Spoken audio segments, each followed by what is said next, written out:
Hello, I welcome you all in this course on refrigeration and air conditioning.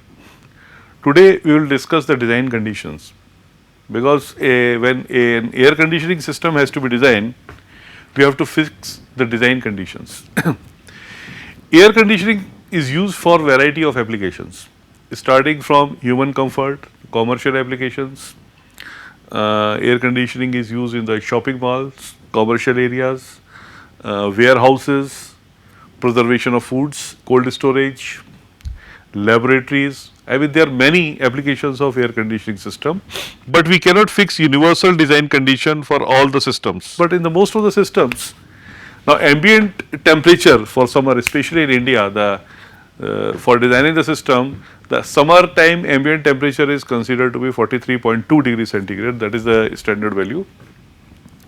Second thing is load calculations we will be discussing in the subsequent lectures.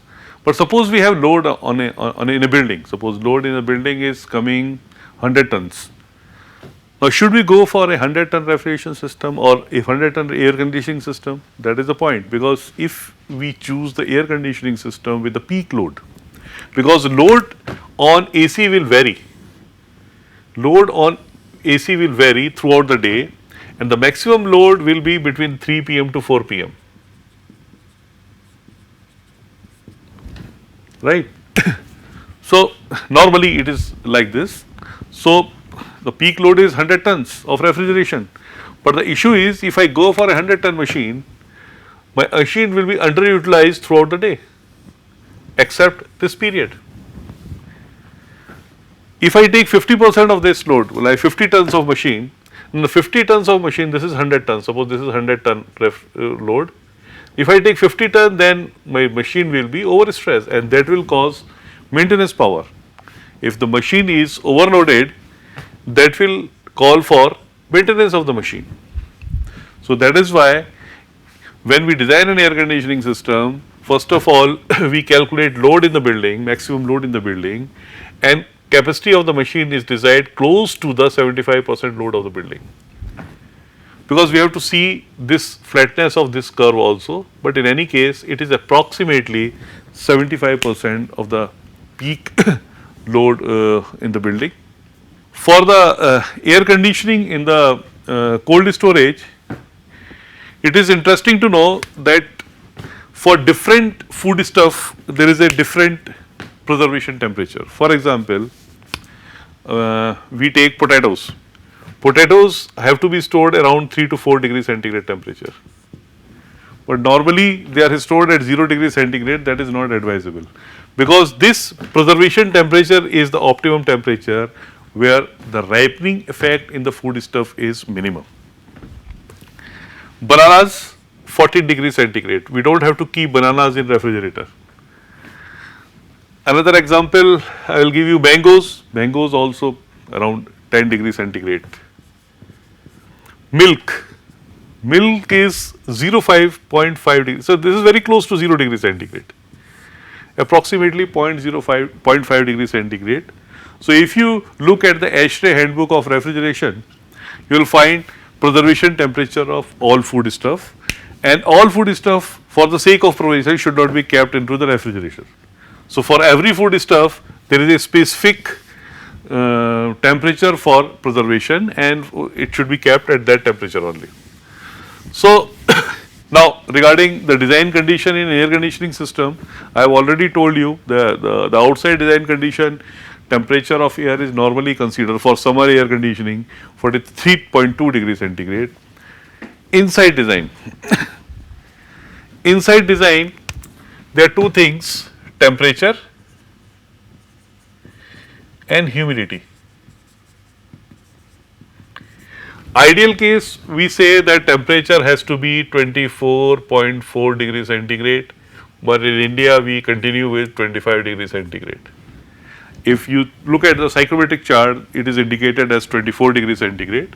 We go for 25 degrees centigrade because in our country the air conditioning, now till date the air conditioning means cooling of the air, and cooling from outside air is 43 degrees centigrade. If we are cooling up to 25 degrees centigrade, we are saving some amount of energy. In fact, even if the temperature of a room in the summer season is maintained at 27 degrees centigrade, it should work provided there is a proper movement of air in the room. So, humidity is also important. Humidity here it is 50%. Here also we assume that humidity should be 50%, but this is the issue with the humidity also. It is not always possible to maintain 50% humidity, so it is maintained in a particular range.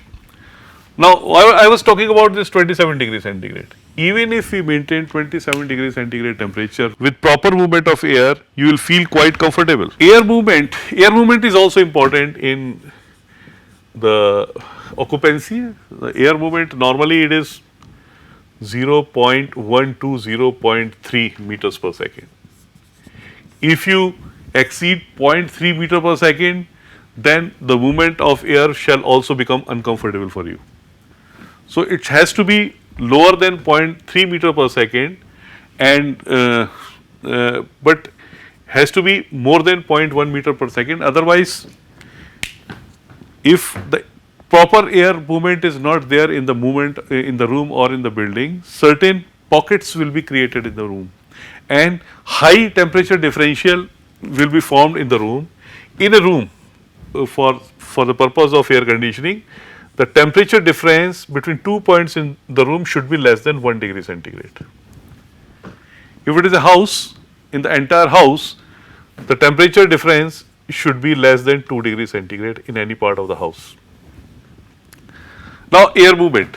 Ideal air movement is 0.15 meter per second. It turns out to be approximately 9 meters per minute. Yes, it is 9 meters per minute, right? So, if proper air movement is maintained in the room, we can go up to 27 degrees centigrade. There is a concept of draft. There is an equation for draft temperature difference, that is delta T, that is equal to T minus 24.4 minus 0.1276 V minus 9.1. Now, this equation, if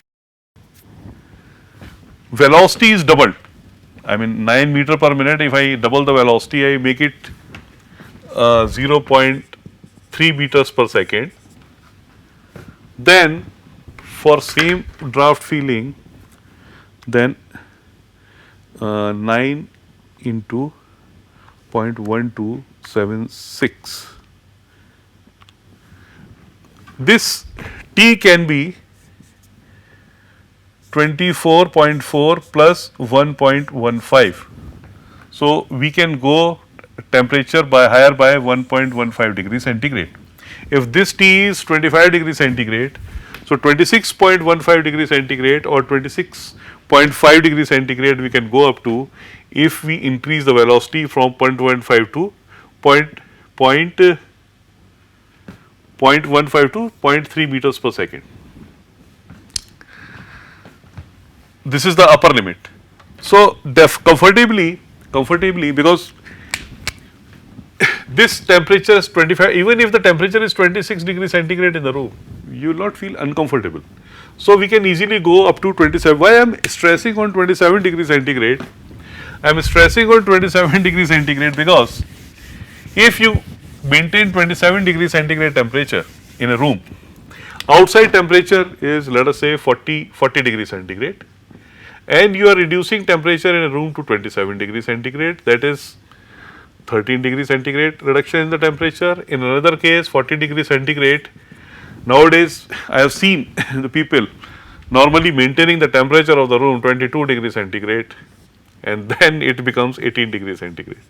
So, now 13 to 18 there is a difference of 5 degrees centigrade, and I mean 30%, approximately 30% more energy is consumed in maintaining this temperature, and it is not thermodynamically it is not advisable to sit in a boardroom of a company in a 22 degrees centigrade wearing a warm suit or wearing a suit. So, clothing is important, especially in Japan. What people are doing, even in the corporate meeting, they are going with the light clothing. Clothing makes a lot of difference. That we will cover in subsequent lectures, how the clothing of an individual affects the temperature in the room. I mean, if you go for the light clothing, you can, the higher temperature in the room will give the same order of comfort. Now, we have already discussed the draft. Now, in summer air conditioning, the outside temperature, suppose air conditioning is done in the desert area, outside temperature is 40 degrees, 45 degrees centigrade, humidity is 10%. You need not go up to 50% of relative humidity, even 30 to 40% relative humidity will serve the purpose. On the same side, if there is a coastal climate, the temperature is 35 degrees centigrade, humidity is 60% or 65%, that is quite uncomfortable. Those who live in the coastal area, they can feel this is more uncomfortable than this. In dry weather, suppose you are standing under a shade, it is a big relief. But if the humidity is high, though the temperature is low by 10 degrees centigrade, this weather makes you very, very uncomfortable. Anyway, so 35, 65, we can reduce the humidity to 60 or 55%, it will do. We need not go up to 50%. Same is case with the temperature. Suppose outside temperature is 45, I think 27 is okay. But if the outside temperature is 5 degrees centigrade in cold, in the winter, outside temperature is 5 degrees centigrade. In that case, I think inside temperature you can maintain 23 degrees centigrade. So, these are the measures to save energy, because a good design of a system is, especially in air conditioning system, which saves energy, because there is a lot of stress on energy saving in the air conditioning system. Now, second thing is, if you go for the small capacity type of system like split air conditioner, split air conditioners are good. I mean, aesthetically also they are good, but they do not have any provision for fresh air.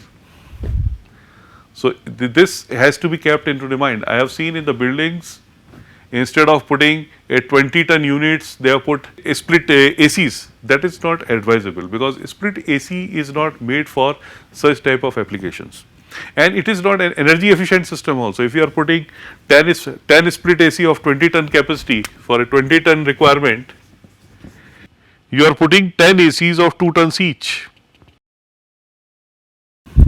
This arrangement is, first of all, is not very energy efficient system. Second thing is, in this type of system, there is no provision for fresh air supply. These ACs are manufactured, are proposed for small capacity cooling. In a small capacity cooling means residential cooling. In residential cooling, through infiltration only, through infiltration itself, you get a lot of outside air inside the building. Right? This is not possible sometimes in the commercial buildings, and then again in the building, sick building syndrome appears. I have already explained you what is sick building syndrome. Sick building syndrome is the syndrome when you enter the building, you feel sick, and you feel sick because the quality of air in the building is not maintained. Effective temperature.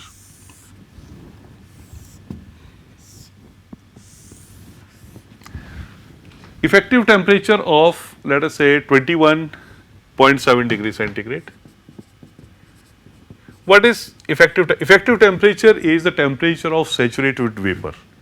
Temperature of saturated vapor at which you get the same comfort feeling as you get in the case of 24.4 degrees centigrade and 50% RH, and that temperature is 21.7 degrees centigrade. And if you follow the effective temperature line, it is like this. If temperature is high, effective constant comfort line, this is this one. If the dry bulb temperature is high, you can go for lower relative humidity. If the dry bulb temperature is low, even if the humidity is high, it will give you state of comfort. I am not able to draw with the proper inclination, it is like this. So, if for the high dry bulb temperature, you can go for lower relative humidity. For low dry bulb temperature, one can go for high humidity. And for designing an air conditioning system, depending upon the outside condition, we can take the range of relative humidity as 30 to 70% and temperature in a range of 23 to 27%. But this condition, this should lie on this curve, effective temperature curve. Clean space. Now for designing a system, we don't have to maintain the temperature and humidity. At the same time, we have to maintain the cleanliness of the air also. It should be free from the pollutants. So filters are provided. And cleanliness, I cannot simply say that this air is clean and this air is not clean. It cannot be said in a simple and straightforward manner. So the cleanliness of the space is classified. It is classified, I will say it is a class 1000, the class 1000 air, class 100 air, class 10,000 air, class 1 lakh air, like this. Now what does this class mean? For example, suppose there are 50 particles per cubic feet of size greater than 0.5 micron, greater than, size of the particle is greater than 0.5 micron, and number of particles is 50 per meter cube, it is class 100. If it is 850, then it is class 1000. If it is 7850, then it is class 10,000. Now for the surgery room, for the medical applications, for the surgery room, class 1000 is recommended. There is class 1 also. Your mobile chips are manufactured in class 1. No particle has dimensions greater than 0.5 microns. So it is free from any particle of this size, and human occupancy is not allowed. The moment you enter this room, the class will change. Even for class 100, special type of suits are there. One has to wear those suits before entering the class 100 environment. Otherwise, the class of the environment will change. So in order to this maintain, so in addition to the temperature, humidity, the air movement and the cleanliness of air has to be maintained inside the building. Now for medical applications, special type of design conditions are there for medical applications. For example, there is a ward for burn patient. Ward for burn patient should have 32 degrees centigrade temperature. So burn patient should be kept on high temperature and humidity should be very high, 90%. You may not like to stay in this environment, but burn patient should be kept in this environment. So for medical applications, for hospital air conditioning, very special type of arrangements have to be made. For example, there is a room where a patient is suffering from some contagious disease or immunosuppressant. Suppose a patient is suffering from AIDS. He should not get infection, or outside air should not enter this room. What should we do? Or another example, on another extreme, suppose in a desert there is a communication box, it has a lot of electronics equipment, and this box has to be dust free. So how to maintain this box dust free in dust environment? How to maintain this room free from outside air? The simple solution is these chambers have to be positively pressurized. We can positively pressurize a chamber up to 15 Pascal by providing the excess air. It is a centralized AC system, excess air is supplied in the room and it is positively pressurized, so that outside air does not enter the room and patient gets infected. Another room, another patient is suffering from some contagious disease. So the people surrounding this room should not get any infection from this patient. In this case, negative pressure is maintained in this room. and negative pressure is maintained in this room. So, the outside air can enter this room, but inside air will not leave this room. So, this is how the air conditioning is done, because hospital air conditioning is very critical. Somebody should not, or any patient should not get infection from some other patient. So, the isolation rooms and OPDs, a special type of air conditioning is provided in hospitals. Anyway, we have already completed the clean spaces. Now, the buildings, there is a LEED design of the building. Yes, LEED, you must have heard of this. Leadership in Energy and Environment Design, LEED. And you must have heard that in Hyderabad or in Gurgaon or many other places, or in Bangalore, they are LEED certified, platinum building, gold building, silver building. So, these buildings are LEED compliant buildings, and LEED is a point system.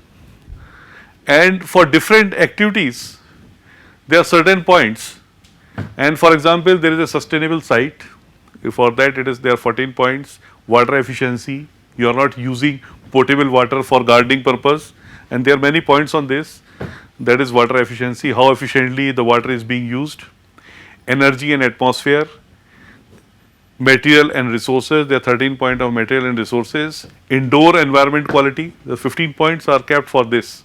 The next to the energy is indoor environment quality. And innovation and design process, how you are using the local material, how innovative you are in your design. So, all these points together, they form 69 points, and if any building earns between 50 to 69 points, it is called a platinum building. Now, sustainable sites, there are certain sub points also, I will read them one by one quickly. Erosion and sedimentation control, site selection, development, density and community connectivity. Connectivity is also important because we are talking about the sustainable sites. Brownfield development, reduced size disturbance, stormwater management, reduce heat island, light pollution. Light is also a pollution. In urban pollution, light pollution is also noticed if the places are over illuminated. That is not desired, because in earlier days, and over illuminated places, they consume more energy also. In earlier days, in a room, in a normal reading room, the illumination was recommended around 900 to 1000 lux. Nowadays, it is reduced to 300 to 400, because most of the time we are working on the computer and fine printouts are available. So, 300 to 400 lux of light is sufficient for the office occupancy. So, this is how the energy can be saved. And water efficiency, water efficient landscaping, water use reduction is also, it carries 2 points. Then energy and atmosphere. If you are using some ozone safe fluids or ozone safe technology, that also earns 1 point. And green power is also given 1 point. So, there are many points in this, and these accumulated points turns the building into this classification. This is certified silver, gold and platinum, right. And after the LEED, there are certain general design guidelines, there are thumb rules. I mean, so the system cannot be designed using thumb rule. Thumb rules are just for cross verification. We should do our analytical calculations and compare our results with these thumb rules, and values are, if values are very close to each other, then we say we develop a confidence in our design. For example, per ton of cooling 400 CFMs should be there. But if you look at the split AC or window AC, if you look even a 1 ton or 1.5 ton AC, this requirement is not met, but it does not mean their design is faulty. So, it is a rough estimate that in a centralized, especially this is for centralized air conditioning system, the 400 CFM per ton of cooling for normal comfort application, 500 CFM for heating purpose, 300 CFM where latent heat is high. For example, kitchens, restaurants, dance floors, gymnasium, where I'll explain later on how they contribute more latent heat because there are more vapors in the kitchen or in the restaurant. So latent heat addition is high, so 350 CFM, 1 CFM per square foot of floor area. So if it is a room of 10 feet by 10 feet, so approximately 100 CFM should be circulation in the room. Normally if 10 feet by 10 feet we are using 1 ton of AC, then not 400 CFM with the window AC, then it is going to be 200 CFM, 150 to 200 CFM, but in any case it is more than 1 CFM per square foot of floor area. So they are thumb rules. So we don't have to design this, please bear in mind, with the thumb rules we don't have to design the system, but the values which are getting after designs, they can be cross verified. For example, 7.5 air changes per hour in a building should be done, but normally in a building, in a commercial building, 6 to 8 air changes are normally ensured. Building pressure 10 to 15 Pascal, that is for pressurized building. Thermostatic expansion, superheat should be in a range of 4.5 to 6. This is for expansion wall. Subcooling before entering the expansion device 3 to 8 degrees centigrade. Normal air temperature drop 10 to 12 degrees centigrade. Normal condenser air temperature rise because the air takes away the temperature from the condenser 17 degrees centigrade. Chilled water temperature rise or fall in a range of 4.5 to 5.5 degrees centigrade. They are simply rule of thumbs, but the values should hover around these values. So this is all for indoor and outdoor design conditions. More on indoor design conditions we will be discussing on the subsequent lectures. This is all for today. Now in the next lecture we will take up the cooling load calculations.